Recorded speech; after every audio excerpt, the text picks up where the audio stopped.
Stepsters. I'm Lasya. And I'm Kritika, and we're your trainers from Future Steps. Today, we're gonna be exploring electrifying fun. Yay! We're gonna explore the electric and magnetic forces. Get ready to discover the invincible forces that make our world work. We'll explore the amazing pushes and pulls of electricity and magnetism through exciting experiments you can try at home. Mhm. So let's get started. What are electric forces? Electric forces happen between tiny invisible bits called charges. Everything around us is made of atoms that we have. So there are positive charges and then there are negative charges. Positive charges are found in protons in the center of an atom, which is in the nucleus. And then there are negative charges, which are found in electrons that move around in atoms in orbits. Now, normally, objects have equal amounts of both charges, but when you rub things together, electrons can move, creating an imbalance.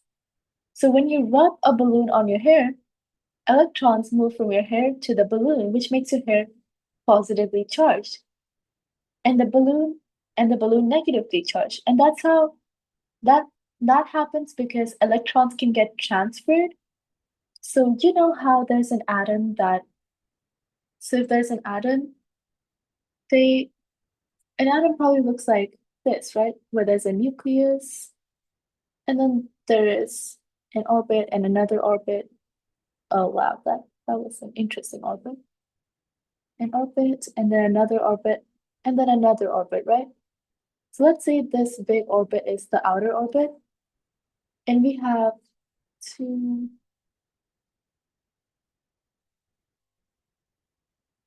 these lines are electrons because I can't make dots right now. And then let's say we have like an electron right here in the outer one. And when you're rubbing two things together, you can end up transferring electrons from one thing to another. So if this is the outer orbit of another um, thing, you can transfer electrons. And if this if this outer loop only had one electron, it would get transferred to this, to which could make it which could make this positively charged since it lost an electron, and then the other one negatively since it gained an electron, because an electron has a negative charge.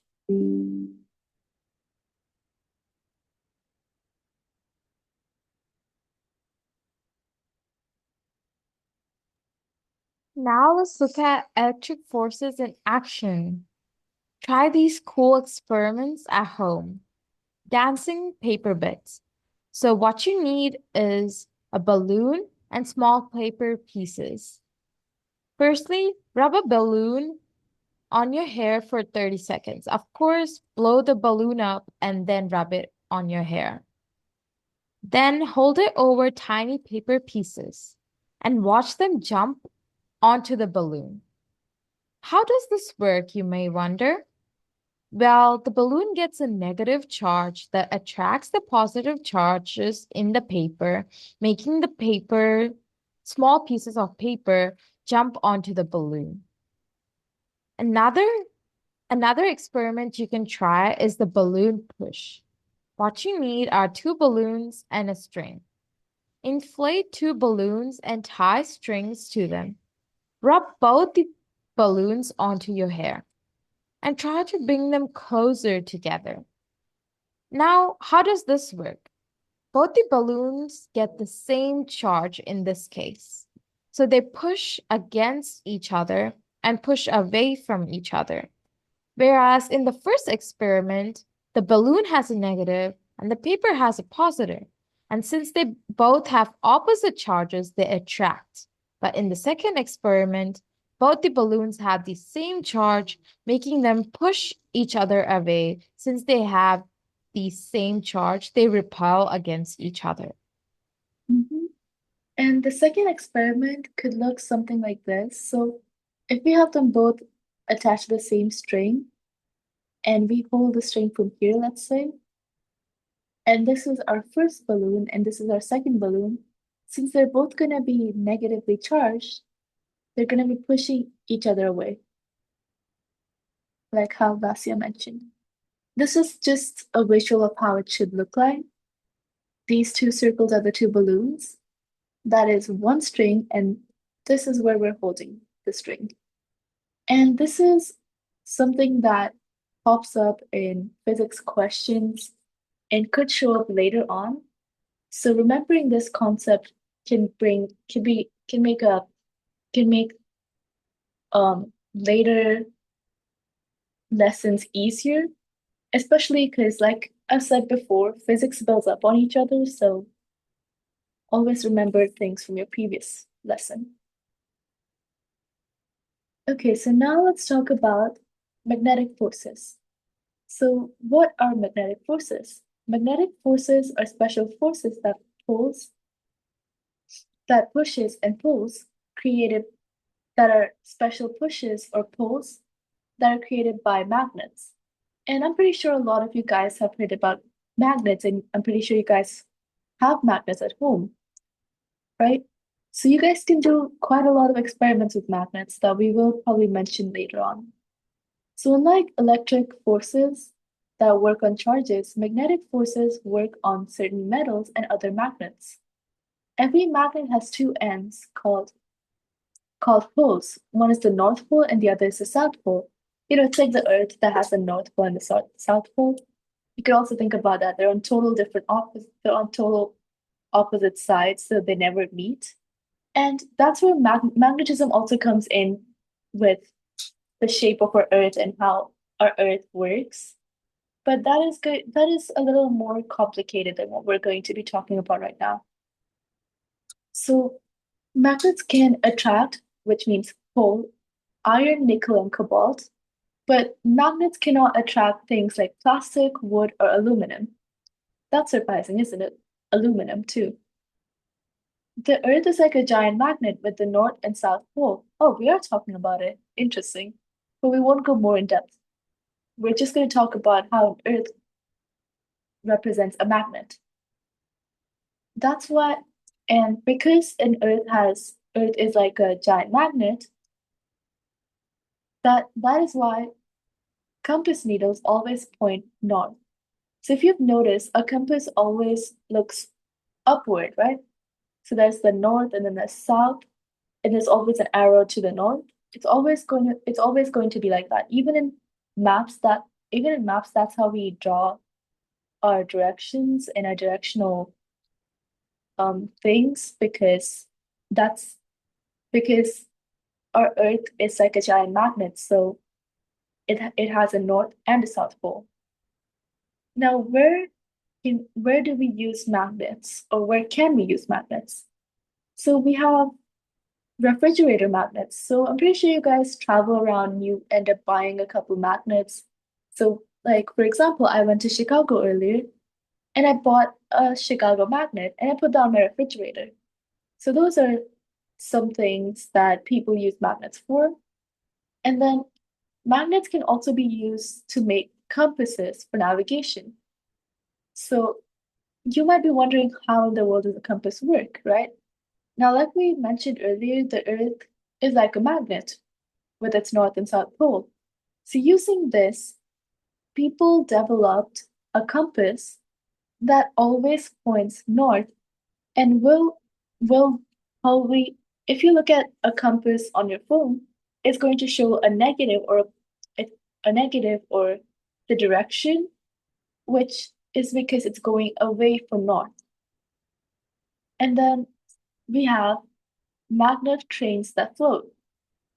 I haven't heard about that, but though those must be really crazy. Think about trains that can float, right? And then even for headphones and speakers, we can use magnets. And that is just for the voices and it's a really fun logic. And you guys should definitely search these up and try to figure out what these are and how they how magnets are used in them. But some of these are some of the common ones.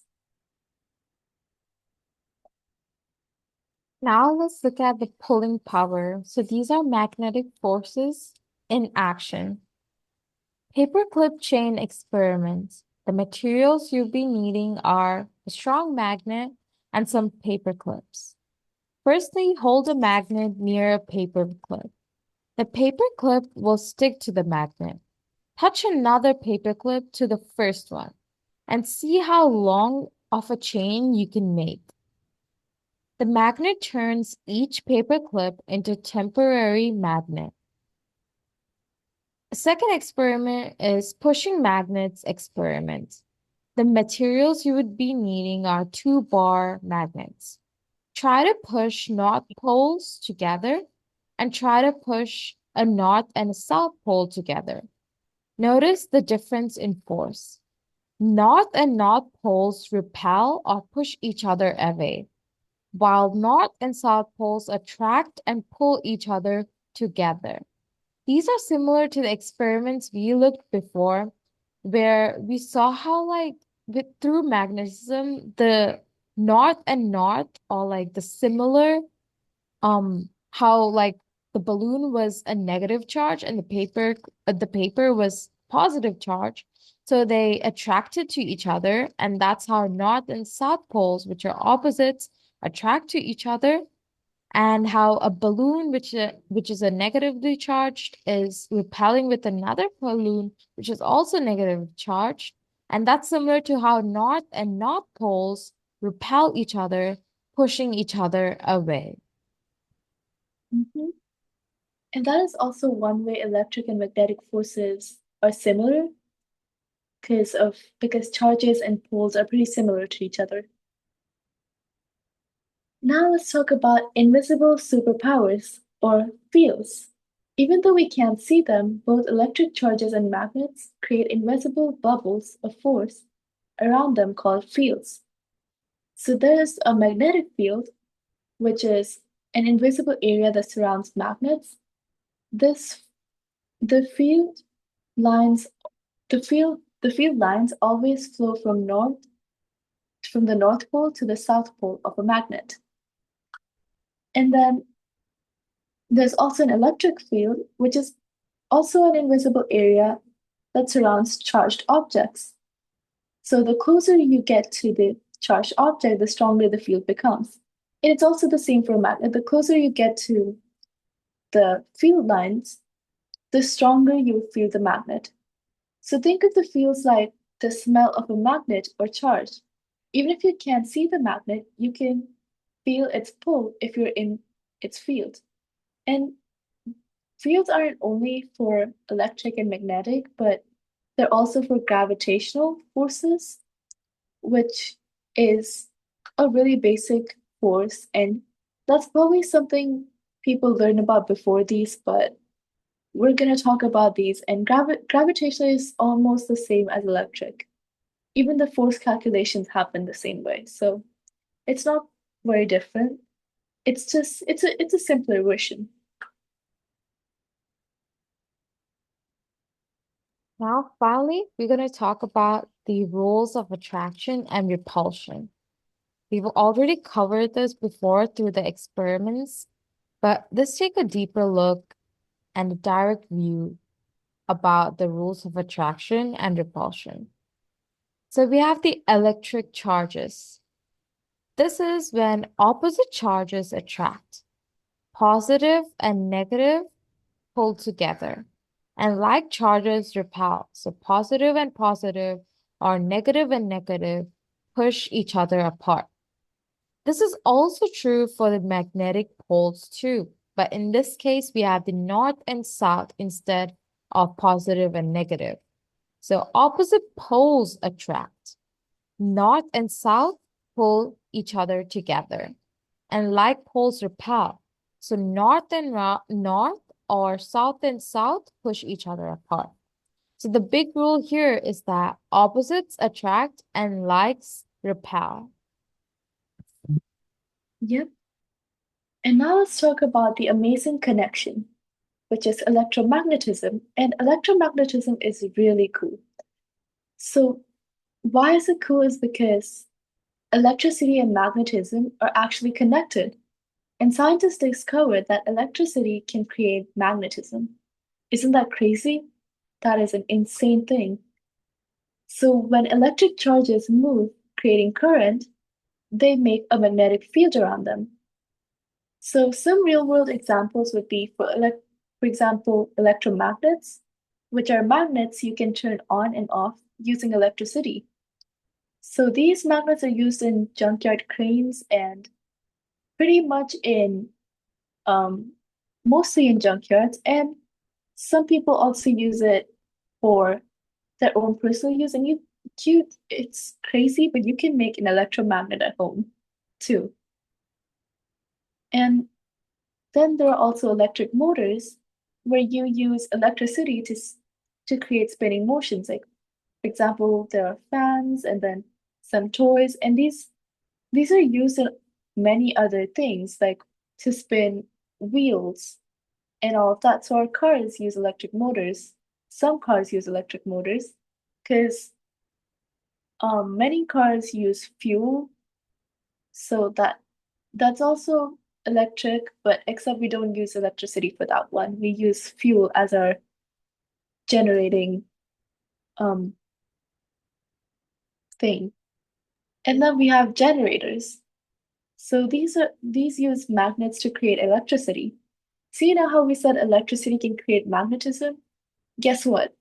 Magnets can create electricity too, which are basically all of our power plants. Now try this experiment. Bind copper wire around a nail and connect it to a battery, with an adult's help, of course. Your nail becomes a magnet that can pick up paper clips. So when you do this, you can put some paper clips around the nail and watch it come closer to the nail, because the nail is now a magnet, which is crazy, isn't it? Now, to challenge your brains, here are some physics questions over the topics we covered in this video.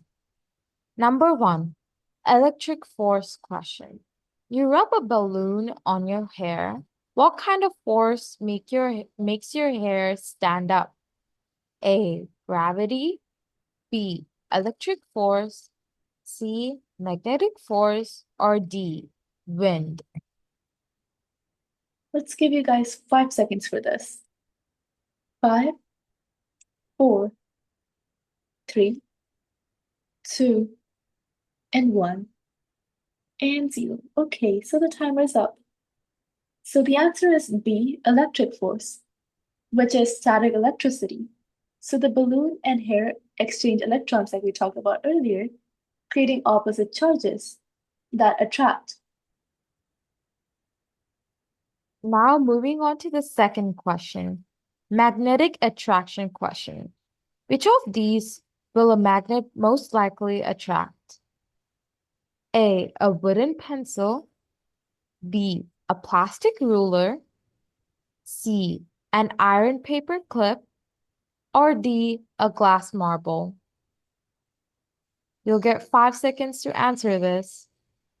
Mhm. 5, 4, 3, 2, 1, and 0. Okay, so let's see. If you guys said option A, you are incorrect because it's option C, an iron paper clip. Magnets attract ferromagnetism. So like ferromagnetic materials like iron, nickel, and cobalt, like we talked about earlier. And we did say that magnets can never attract glass, plastic, and wood. And those were all of our other options. That is why a magnet is not going to attract your pencil, as long as it's made of wood and not iron.